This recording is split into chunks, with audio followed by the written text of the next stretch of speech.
ಅದು ಹೇಳಿ ಪರವಾಗಿಲ್ಲ, ಏನಾಯ್ತು? ಈ ಮಂತ್ ಸ್ವಲ್ಪ ಪೀರಿಯಡ್ಸ್ ಬೇಗ ಆಗೋಗಿದೆ. ನಾನೇನೋ ರೆಡಿ ಮಾಡ್ಕೊಂಡಿರ್ಲಿಲ್ಲ. ಅದಕ್ಕೆ ಯಾಕೆ ಇಷ್ಟು ಮುಜುಗರ ಪಡ್ತಿದ್ದೀರಾ? ಅದು ಸ್ಯಾನಿಟರಿ ಪ್ಯಾಡ್. ಅಷ್ಟೇ ತಾನೇ, ನಾನು ಆರ್ಡರ್ ಮಾಡ್ತೀನಿ ಬಿಡಿ. ನೀವು ಫ್ರೆಶ್ ಅಪ್ ಆಗಿ ಬನ್ನಿ. ನೀವು ಫ್ರೆಶ್ ಅಪ್ ಆಗೋಷ್ಟರಲ್ಲಿ ಬಂದಿರುತ್ತೆ, ನಾನು ತಗೊಂಡು ಬರ್ತೀನಿ.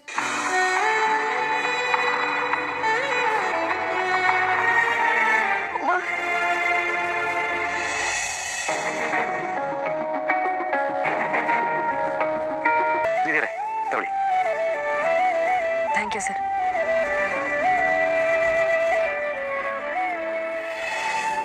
ಇದೆ ಮೇಡಮ್, ನಿಮ್ಗೋಸ್ಕರ ರೆಡಿ ಮಾಡಿರೋ ಸ್ಪೆಷಲ್ ದಾಳಿಂಬೆ ಜ್ಯೂಸ್ ತಗೊಳ್ಳಿ. ಸರ್ ನೀವು ಯಾಕೆ ಇದನ್ನೆಲ್ಲ ಮಾಡಕ್ ಹೋದ್ರಿ? ನಿಮಗೆ ಎಷ್ಟೊಂದು ಕೆಲಸ ಇದೆ. ನಮ್ಮ ಹೆಂಡತಿದೇವ್ರಿಗೂ ಇಷ್ಟು ಮಾಡದೆ ಇದ್ರೆ ಹೇಗೆ? ನೋಡಿ, ಇದು ರಿಚ್ ಫುಡ್. ಇದರಲ್ಲಿ ಆಂಟಿ ಆಕ್ಸಿಡೆಂಟ್ ಇದೆ ಅಂಡ್ ಐರನ್ ಇದೆ. ಹೆಲ್ದಿ ಡ್ರಿಂಕ್, ನಿಮಗೆ ಗೊತ್ತಿರಬೇಕು, ತಗೊಳ್ಳಿ. ನಿಮ್ಮ ಹತ್ರ ನಾನು ಕೂತಲ್ಲೇ ಹೀಗೆ ಸೇವೆ ಮಾಡ್ಕೊಳ್ತಿದ್ರೆ ನಾನು ಡುಮ್ಮಕ್ಕ ಹೋಗ್ತೀನಿ ಅಷ್ಟೇ.